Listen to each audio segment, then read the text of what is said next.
আমি আমাদের প্রধানমন্ত্রীকে জানাতে চাই, আপনি যখন দেশকে দাঁড় করানোর জন্য নিজে এত পরিশ্রম করতেছেন, ঠিক সেই সময় সাদ্দাম স্যারের মতো সৎ ব্যক্তিরা আপনার কথা মতো দেশকে দাঁড় করানোর জন্য নিজেদের সবটুকু দিচ্ছেন। আমি আপনার কাছে বলতে চাই, আমাদের কথা শোনার মতো আপনি ছাড়া আর কেউ নাই।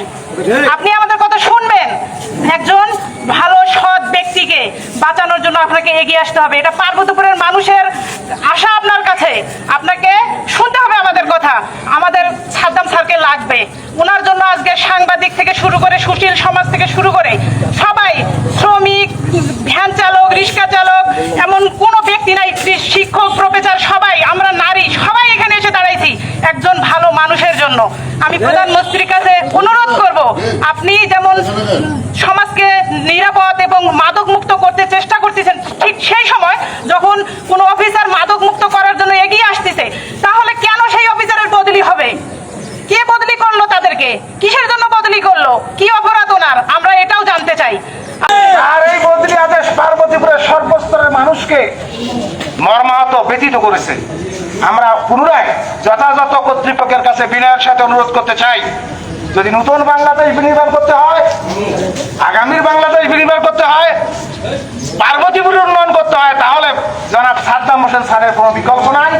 তাই আমরা অনুরোধ করব, তার বদলি প্রত্যাহার করে পুনরায় সাদ্দাম হোসেন স্যারকে এরকম একটি বৃহৎ উপজেলা পরিচালনার জন্য তাকে আবারও দায়িত্ব দেওয়া হোক। প্রিয় পার্বতীপুরবাসী, আমি যতটুকু জেনেছি, সাদ্দাম হোসেন স্যারের বাড়ি যে গ্রামে, বাংলাদেশের মধ্যে একটি গ্রাম, যে গ্রামে কোনো আওয়ামী লীগ নেই, সেই গ্রামের সন্তান পার্বতীপুরের দায়িত্ব পালন করছেন জুলাই অভ্যুত্থানের পরে।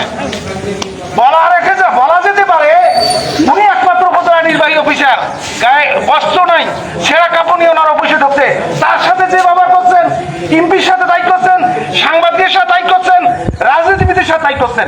এরকম একটি সৎ মানুষ বাংলাদেশের ইতিহাসে আর পাওয়া যাবে কিনা আমার সন্দেহ।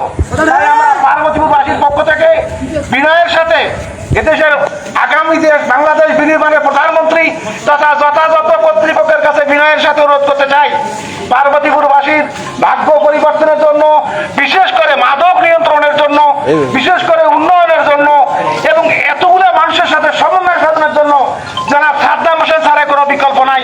তাই আমরা আবার অনুরোধ করি, তার বদলি আদেশ প্রত্যাহার করে পার্বতীপুরের উন্নয়নের সাথে, পার্বতীপুর মানুষের সাথে আগামী নতুন